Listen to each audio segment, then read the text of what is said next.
topic today is going to be getting your EdTech initiatives back on track, building a modern architecture for the future. Our presenters today will be Joe Rose.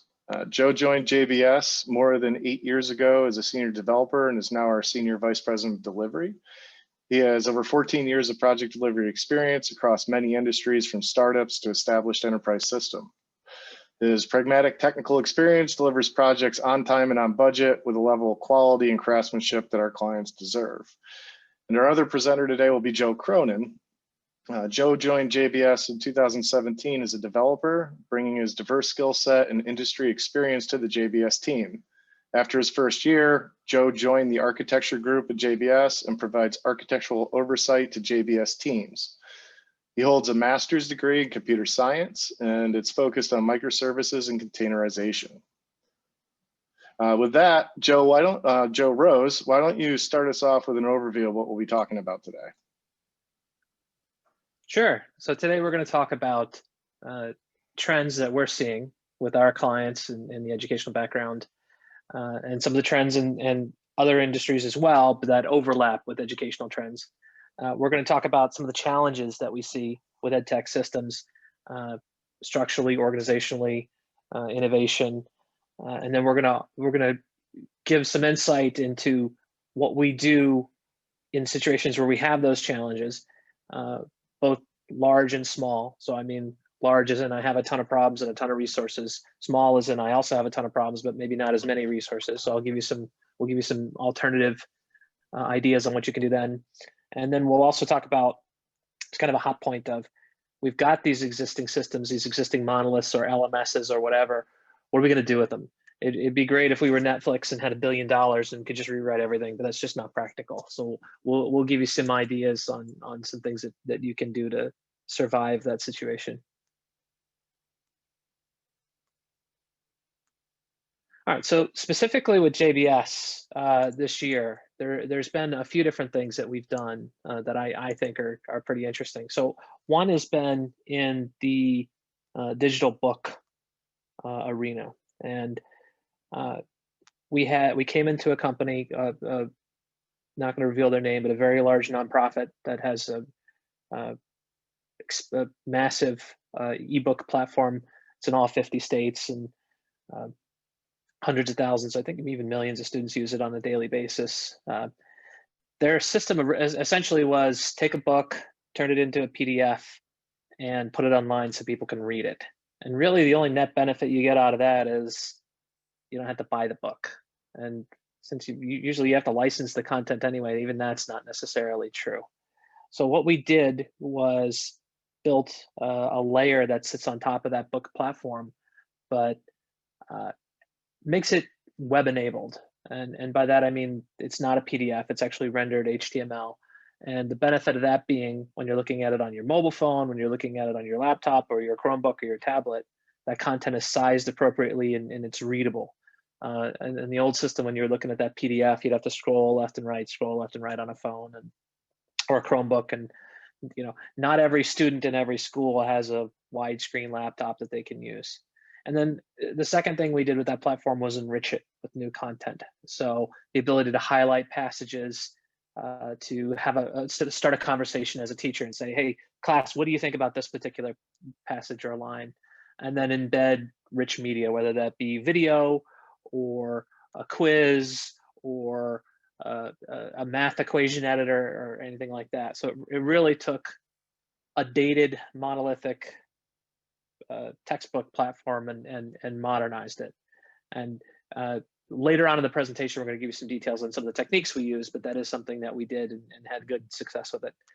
The other is we helped another large company modernize their learning management platform. So it's a monolithic platform. The entire thing was one giant code base. It was written in Java. It was so hard to deploy and to change that they would have a bug or they'd have an issue or a feature they want to add, and they would have a 6-week deploy cycle. And when they did a deploy, they shut the system down on a Saturday morning for 6 to 8 hours and deployed it, and then spent all day trying to fix all the things that broke and then bring it back up. So what we were able to do, again, with some of the techniques that we're going to detail out later, was essentially take that monolith and section it into pieces and get it now to where it's deploying weekly. It's stable from a performance perspective. There's no longer a bunch of people holding onto their chair during finals week or during the first week of class, usually when there's a big uptick in activity. So those are some of the things that we've done this year that I think are interesting and kind of a cool show off a little bit of some modern things that you can do. And what we did in some other industries, and this is an EdTech webinar, but I think this is interesting because it shows that there are common IT trends that cross verticals. So it's not like EdTech is doing one set of way of architecting things, and retail is doing a different set of way of architecting things, and healthcare is doing a different thing. No, we're seeing similar architectural and technology trends across all these different verticals. So I think that's why this is an interesting call out. So some of the things that we've done this year, we implemented curbside pickup in 6 weeks for a large pet specialty retailer.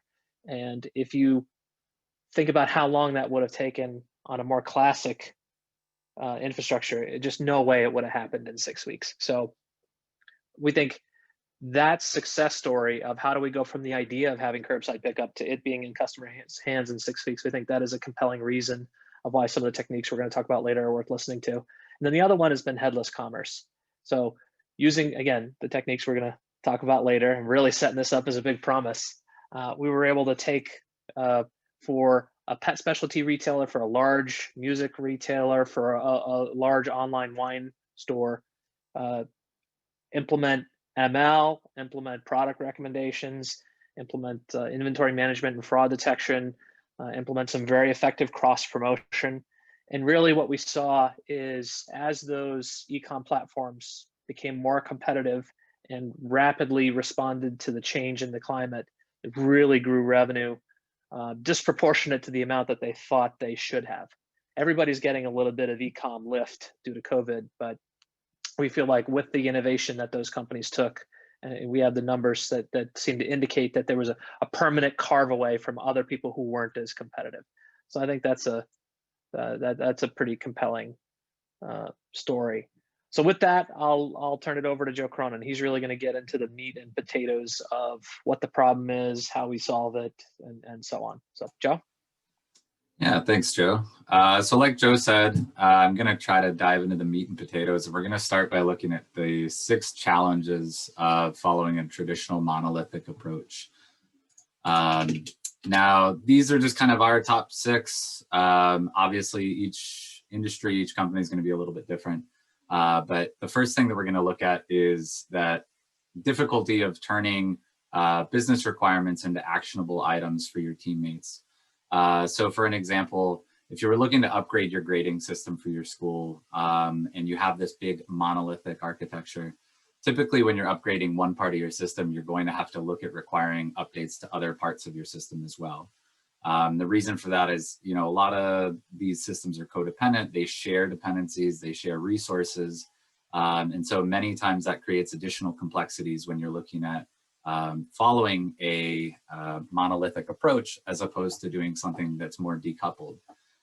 So these changes then have to be coordinated between teams. The timelines all have to kind of be aligned, and these tasks, these larger tasks that you want to take on as an organization, really have to go through a lot more thorough breakdown to make them into easily achievable tasks for the independent teams that are working on the different parts of your monolithic platform. Again, comparing that with something a little bit more decoupled, you're going to have less cross-dependency, less interdependency. And so when you're trying to break down a story, obviously you're still going to break it up into many of the same pieces, but those pieces are going to be a lot less heavily dependent on one another. And so teams can work in a little bit more autonomy and rely on the API contracts and the communication between the services to handle a lot of that complexity that you would have to solve up front on a monolith.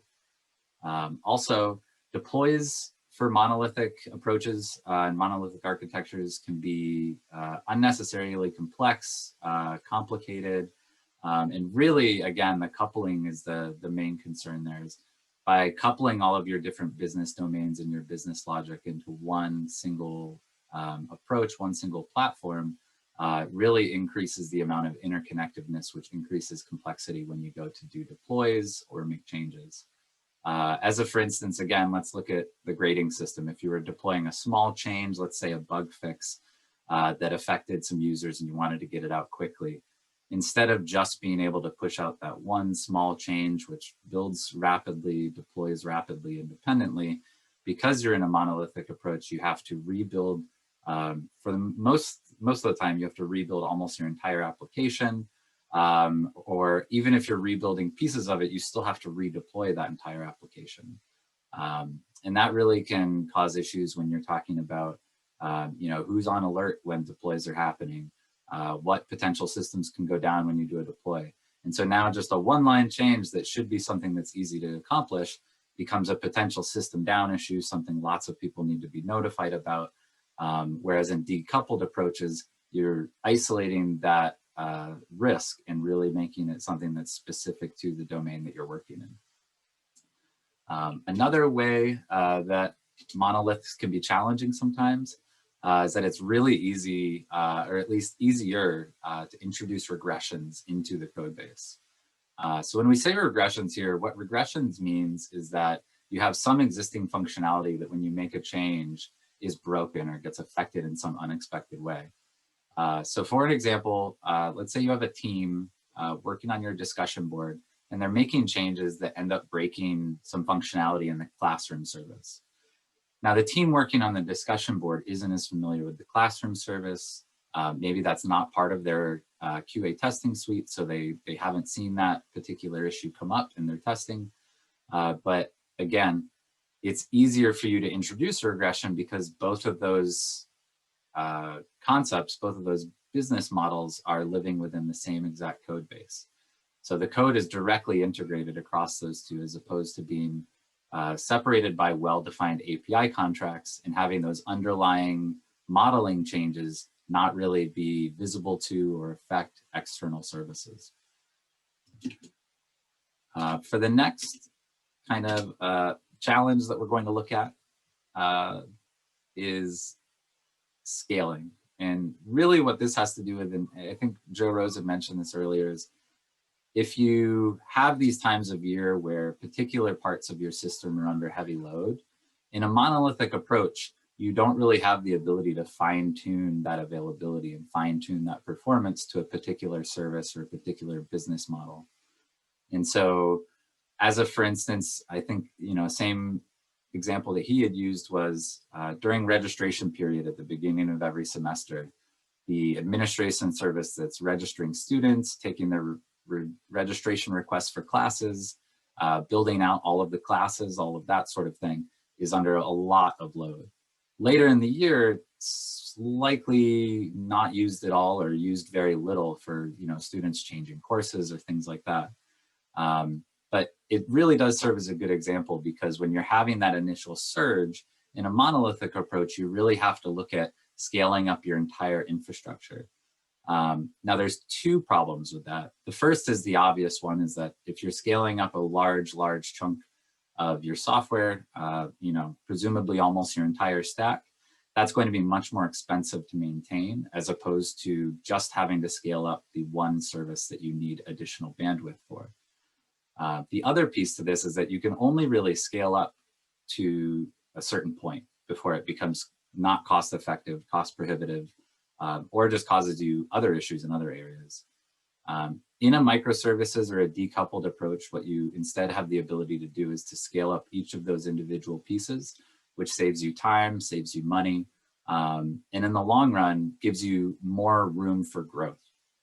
So each year when that registration period rolls around, you can just spin up that administration piece that handles those requests, and the rest of your system, including grading and other things that aren't really being utilized at that time in the year, those don't have to be scaled up and they can remain at their current availability levels.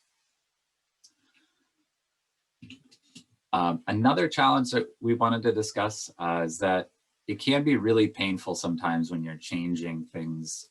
And this kind of relates back to what we were talking about earlier, but really more so talks to technically making changes to any particular piece of your application. So let's say, as a for instance, you have your classroom portal. And your classroom portal is based on some licensed software that you have, and it runs on a particular stack, and you want to change that underlying classroom portal implementation. Now, in a monolithic approach, there's a lot of considerations that you have to think of that you wouldn't in a more decoupled architecture. And when we look at that, essentially where the problem comes in is that as you change that underlying implementation, again, you're potentially going to be affecting other services within your monolith, other business domains within your monolith. And it doesn't allow you to be as rapid or make changes in an independent manner. In a more decoupled approach, because again, each service has its own dependency hierarchy, each service can choose its own framework, each service can even choose its own technology stack. So each of these services we've been talking about, from classroom portal, administration services, et cetera, each of those could run on a completely different technology stack. Now, is that advisable? Probably not, because you probably have an engineering team or a talent team that, you know, is very skilled in one particular area or maybe a couple of areas. So it's not so much that we're suggesting you go out and, you know, choose a new technology stack and a new language for every single system, but just that if you were to get into a situation where a particular language or a particular framework really matches up with what it is that you want to do, you have the ability to easily go and pick that up and use it without having to worry about the implications of that to the rest of your system. The last piece that I want to touch on for the challenges for monolithic approaches is that generally as time goes on with a monolith, your architecture tends to kind of slowly shift and fracture over time. And what's meant by that is really that in a monolith, you know, as we've discussed, all of your code, all of your logic is kind of encapsulated in this one very large service that does a lot of different things. What that means is over the years, as those interactions between the different business domains shift and change, as business requirements change, instead of just having code drift or technical debt developed in one particular business domain, you're now collecting and accruing that in multiple domains, all in one platform. Generally, what this ends up doing is it causes fractures, like we were saying, through the code base.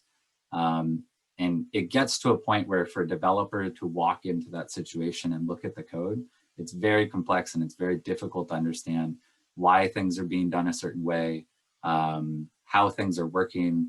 And, you know, it's a lot more of an investment to pick apart what's going on in that sort of a system. When you are more decoupled, you know, just the obvious part is you only have to worry about the business domain that you're currently operating in. Now, that doesn't mean that you can't, you know, have code become stale, have code drift and those sorts of problems in an individual service when we're talking about decoupling this way. But it does mean that you don't have to worry about the complexities of having 4 or 5 different business domains with all of their separate concerns complecting and creating a larger issue for you. So one of the solutions that really works for a lot of people in this space is microservices. And here at JBS, we're very familiar with microservices. And we're going to start by going through an example of kind of what a microservice approach might look like in the education space.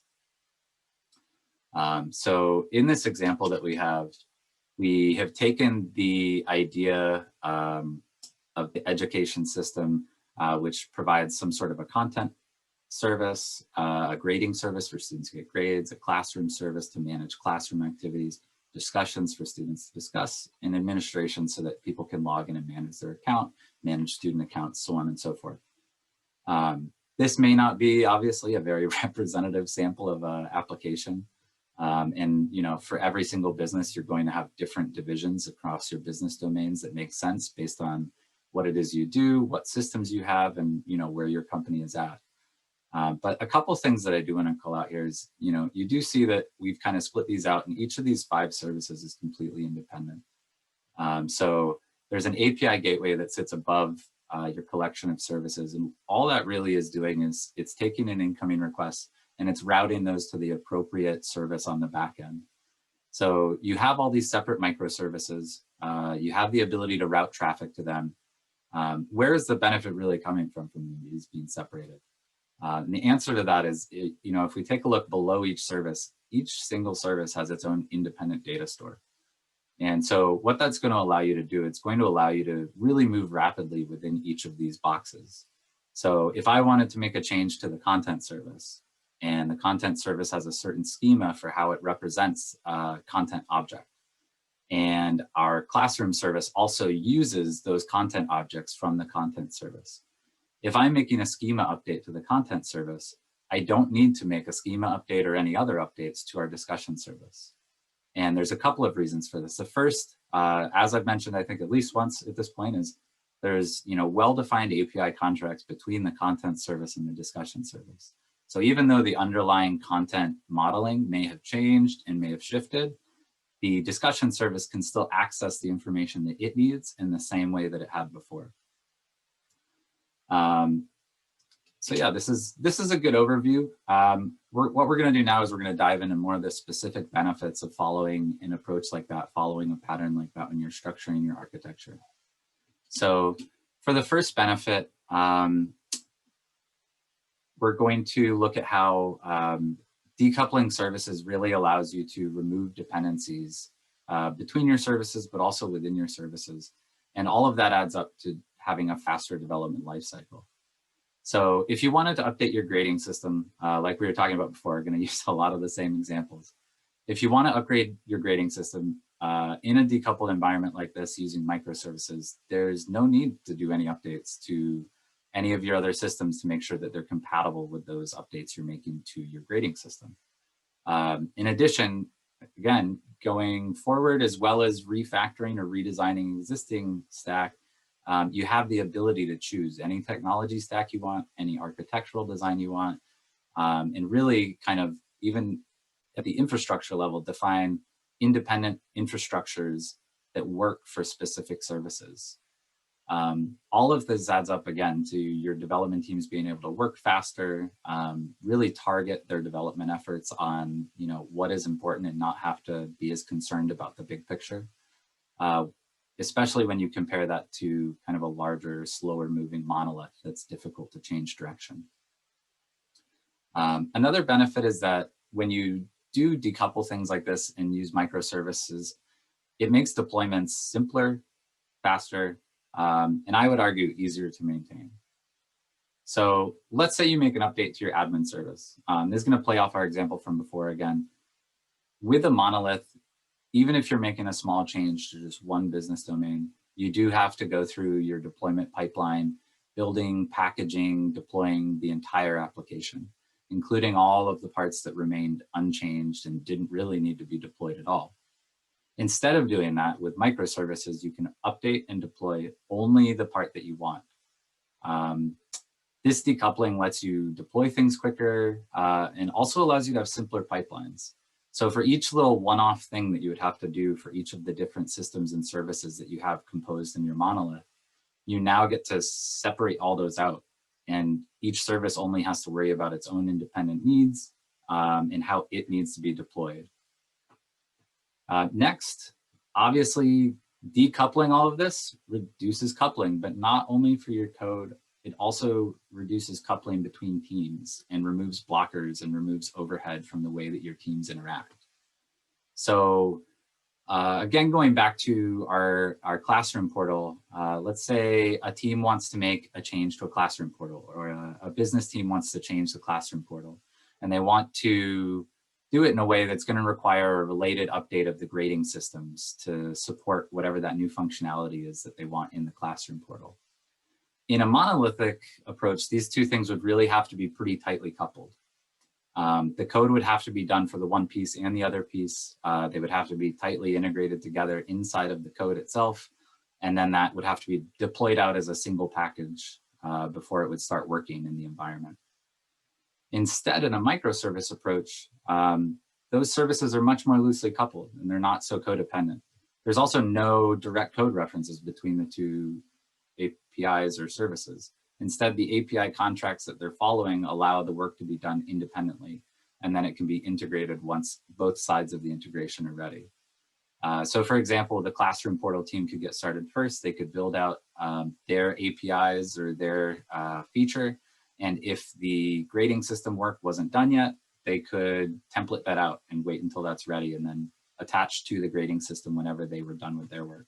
Similarly, the other way around, the grading system team could get a head start, get the dependent APIs out of the way and hand those off.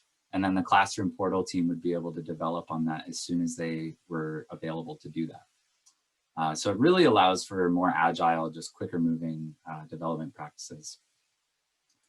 The next thing that we want to talk about is that by following a microservice approach, your architecture is really more cohesive and more importantly, more scalable. So you might wonder, like, why are we saying it's more cohesive if you're decoupling and pulling things apart? The reason for that is really that as a whole, each individual piece and the way that you're operating, your processes, your procedures, your deployment processes, and your ability to do things is much more cohesive and is much more friendly to the developer and to the development teams. So when you look across your platform, instead of seeing one-offs here and one-offs there and teams trying to kind of patch things together so that it all works within this one monolith, each team is working independently. Each team has autonomy.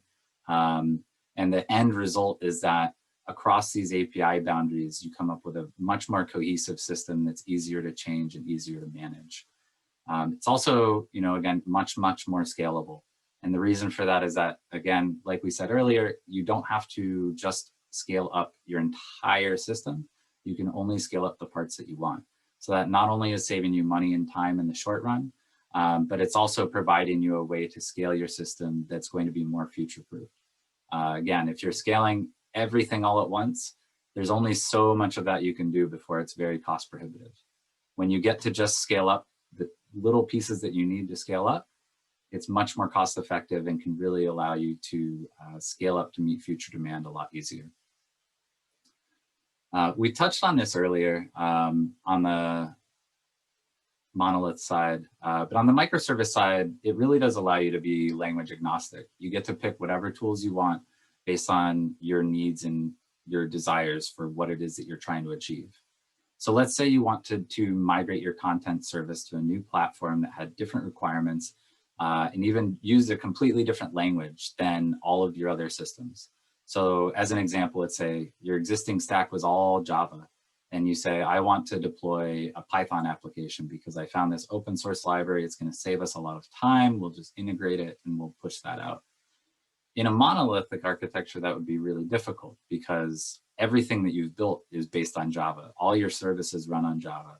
And so you're now introducing a whole new dependency tree into the deployment of that application, the managing of that application, et cetera. In a microservices world, the one application that you're looking to move is the only application that has to change its dependency tree.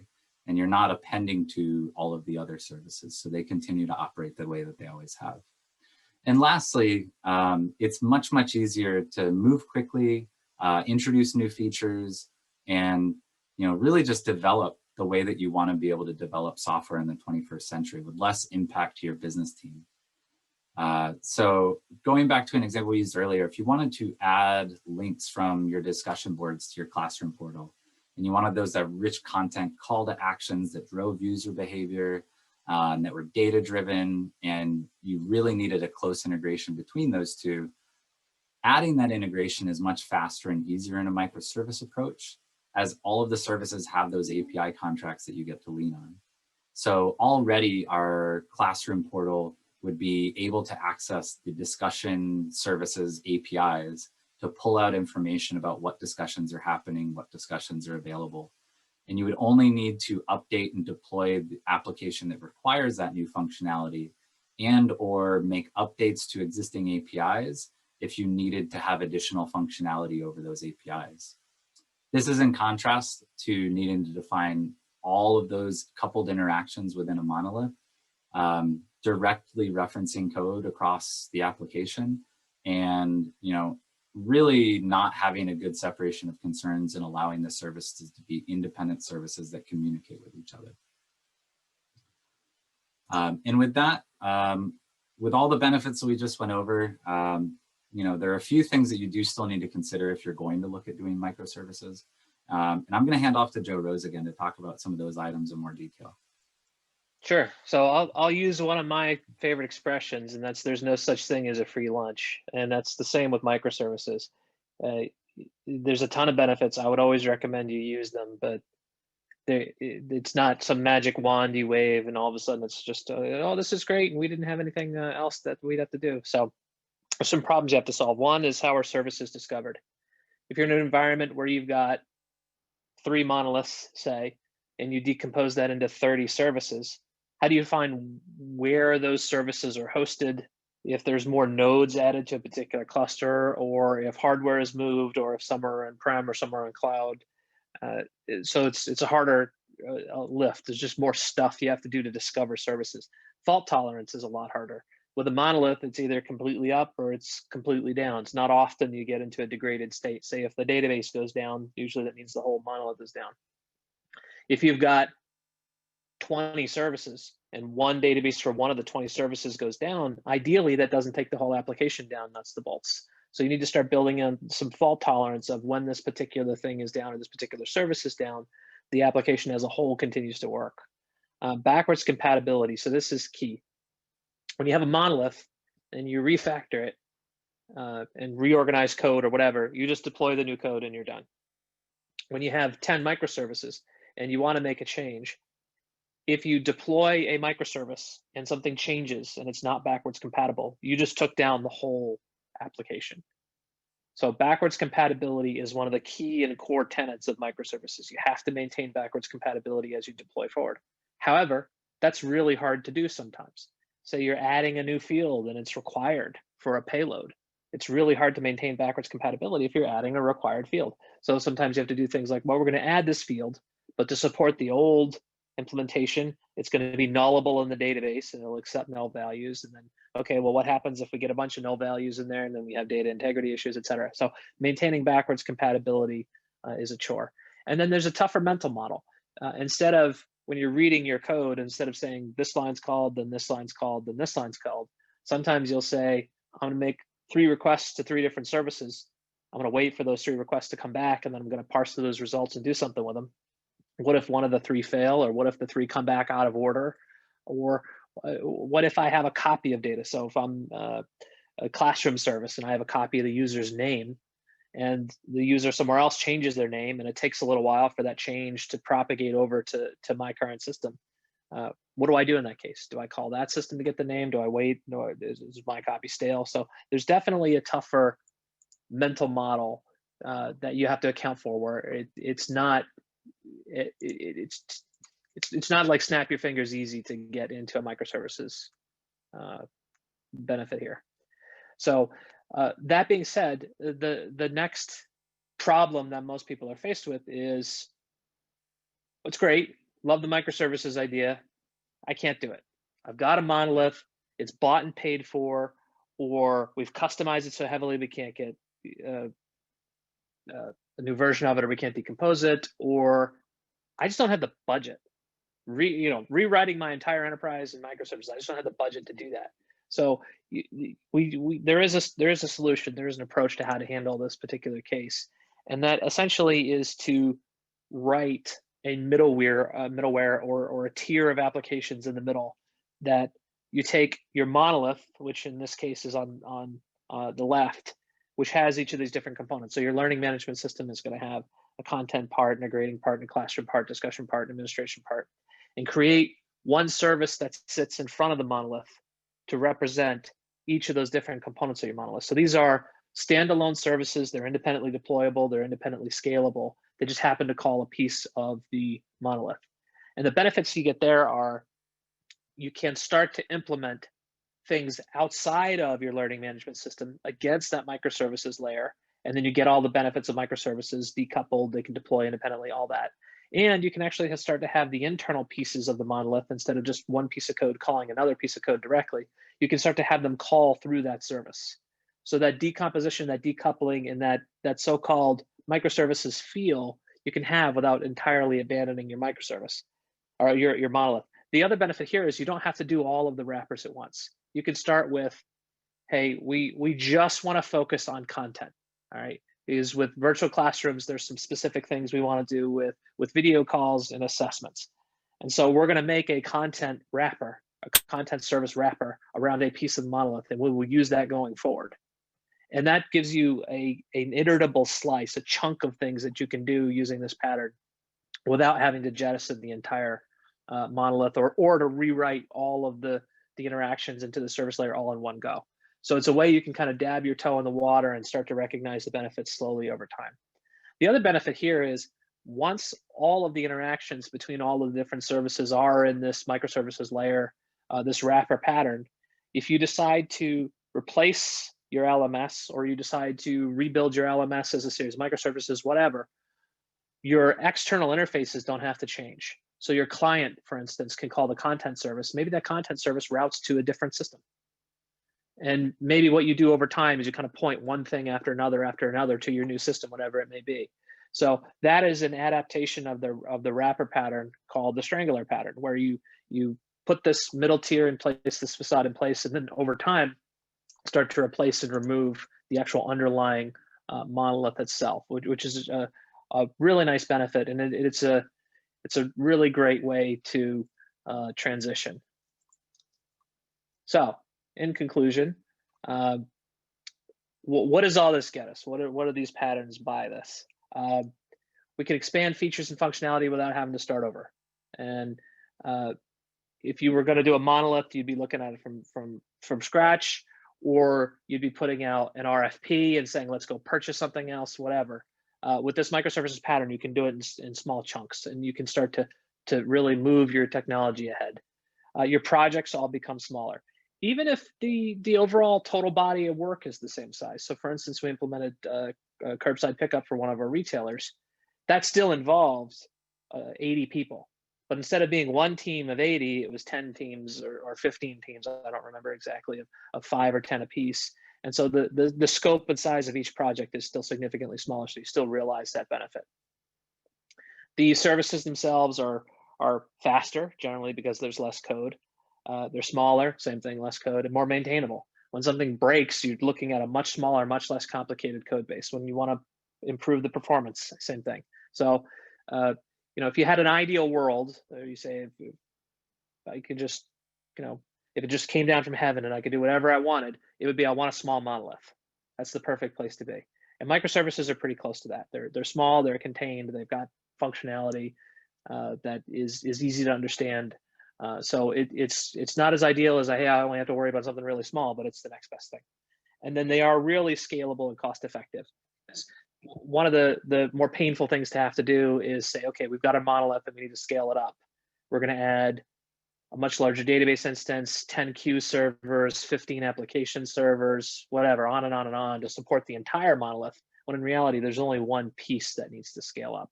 And I think Joe alluded to that earlier in terms of sometimes a year, the registration component of the application is busy. Sometimes it's the exam taking component. Sometimes the entire application is dead over the holidays. And in that case, it's really easy to scale the services down. So it's a good pattern, and I'd highly recommend it. And I think, what we're saying in summary is we've seen benefits specifically to EdTech and in other verticals as well. So with that, I'll hand it over to Jim and he'll wrap us up here. All right, thank you very much to both Joes. Appreciate the presentation, and as you just said, that wraps up the bulk of the presentation portion. And before we move on to the question segment, I'd like to just announce that we have a quick launch lab, which is a free half-day assessment where our experts will spend the entire half day with you virtually to assess your current infrastructure and to understand any business objectives you may have for initiatives that you want to investigate. After the discovery session, our team will provide you with a level of effort required to launch your new initiatives. You'll end up actually walking out with a rough order of architecture, the necessary requirements, magnitude of effort and cost, and a time frame for implementation and delivery. And that is a free assessment that we offer. So if you'd like to learn more about that, please feel free to reach out. At this time, I think we're going to open it up to questions. I do have a couple that had come in. So we'll start off with the first one, and whoever wants to take this, whichever one of the Joes wants to answer, feel free. But someone had asked, what is the biggest challenge when using an older LMS system and trying to add modern applications or features? That's a good question. If it's too old and it's not API enabled, you've got a challenge, because then your wrapper or adapter pattern really doesn't work. And in that case, what you start to think about doing is standing up APIs that maybe talk directly to the data layer to try to decouple yourself a little bit from that older pattern of not having API driven capabilities. And then the other is,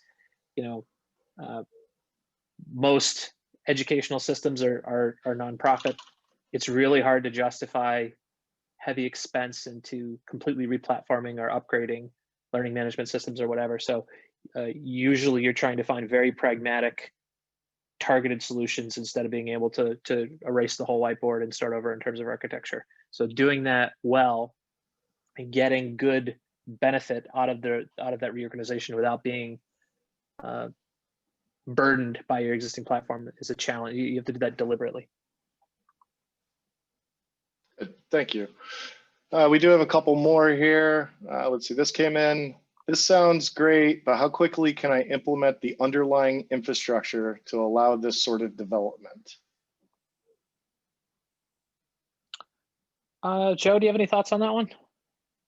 Yeah, I mean, I think it's really going to be variable based on where you're at. Similar to the previous question, if you're in a system that's going to require a lot more unwinding, a lot more decoupling, a lot more just research into what's there. A lot of companies nowadays, you've got systems that it's more or less a black box, right? And so, no, I think in those scenarios, it's going to be very, very difficult, very challenging to move quickly and to get, transition to a more modern decoupled approach.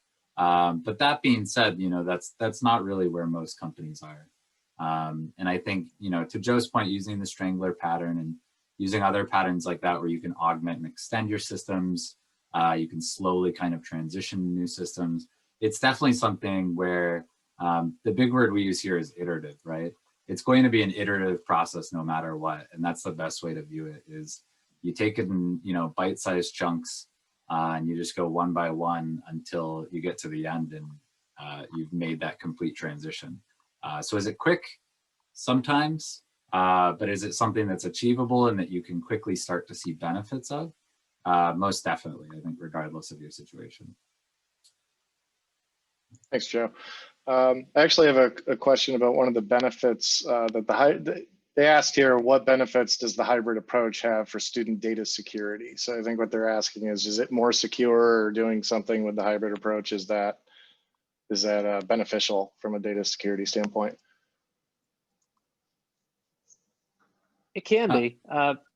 If you think about how data is traditionally passed back and forth between systems, it's with monoliths, it's big files with a whole bunch of stuff dumped into a file that sits on an FTP server somewhere for some period of time. And one of the key components of a microservices-based application is identity and authorization as part of each service call. So if you do it right and you write your microservices with that in mind, which is a best practice, then you should have much more fine-grained logging and control and role-based access for each component of data. That's not to say you can't do a bad job, though. I mean, if you just have services that are wide open and let everyone see everything, then it's not more secure. So I guess the answer is yes. If you're disciplined and you follow microservices best practices, then you can get a lot of benefits in terms of access control and logging and things like that. Well, and I think another thing too, Joe, to extend on that you didn't mention, is that you can really isolate your compliance, right? And so when we look at companies that are in the PII or PHI space, or, God forbid if you're in PCI scope, right? Rather than having your entire infrastructure in PCI scope because it's all deployed on one piece of hardware and it all needs to be PCI compliant, you have the ability to only have the one component that handles that sensitive data have to be compliant. And the remainder of your systems, as long as they're not exposed to that data, they don't have to follow those sorts of regulations or have those sort of restrictions. So that's definitely another benefit. I wouldn't necessarily say it makes it more secure, but it allows you to have more fine-grained control about where you're caring about or where you're worrying about those compliance issues. That's a good point. I want to remind everybody, if you have a question, enter it into chat. We've got a couple more here that I'll go through, and if any new ones come in, we'll be sure to add them. With budgets being tight, why would this approach make sense? It seems like it could be more complicated, therefore it's going to be more expensive. I actually think it's less complicated. Reaching your arms deep into the guts of a monolithic platform and trying to make changes, very, very difficult. And it worsens the debt that you have to pay back over time, twofold. One, as it becomes more complicated, it's harder to make changes. And two, if you're working with an off-the-shelf, custom off-the-shelf software platform, which a lot of folks are, the more you customize it, the harder you're locked into that platform at that version. It's harder to upgrade, and it's even harder to switch to a completely new platform, because you're looking at it going, here's platform A, here's platform B, here's all the things we want to have from feature set perspective, but then here's the mountain of customizations that we have to do, that we have to move over into the guts of that off-the-shelf piece of software. Whereas if you write that adapter pattern, that lives in the service itself. All you're doing is pointing the service from one backend to another backend. It kind of comes over for free. So if you pointed a gun at my head and said, Joe, do this as fast as possible, I would still use this approach. I think it's faster and more cost effective, just in general. Yeah, and to expound on that, I know we mentioned it a few times throughout the talk, but having those abilities to scale up each piece of the system independently, having the ability to kind of self-determine what dependencies each thing has, each of those decision points and each of those things that you get as a benefit also can benefit you financially. So when we look at that as a whole, let's say you had one really resource-intensive app, and you had to run your entire monolith on a very large, very high-performance instance to be able to run that. Well, now once you've segmented all of that out, you only have to run that one piece on that. And maybe that only needs a small amount of availability. And so overall, as an organization, you can save a lot of money doing things this way. Good, thanks for that, guys. The last question we had was, if we don't currently use AWS, can we still use microservices to deliver products faster? Oh, yeah, absolutely. The basic principle of saying I want to decompose something and then deploy it in a decomposed matter is not, you don't need the cloud for that. You can be completely on premise. You don't need AWS. You could use Azure or Google or IBM. What I will say though is you are going to be deploying more things in general. Maybe you go from 3 monoliths to 50 services. And one of the key platforms that allows you to deploy that many things efficiently is containerization. So if you're not on cloud and your on-prem infrastructure does not support some type of containerization, say you're stuck in virtualization only, or God forbid, bare hardware, I would think twice before implementing a microservices structure, because I do think at a minimum you need some level of containerization, whether that be Docker Swarm or Kubernetes or what have you. All right, I think that's going to wrap up our question section. I wanted to thank everybody for attending. If you have questions after the presentation, or you'd like to reach out for that fast, quick launch lab, please feel free to give us a call, and we'll hang around for a couple minutes if anybody has any questions that they want to ask first. Thank you.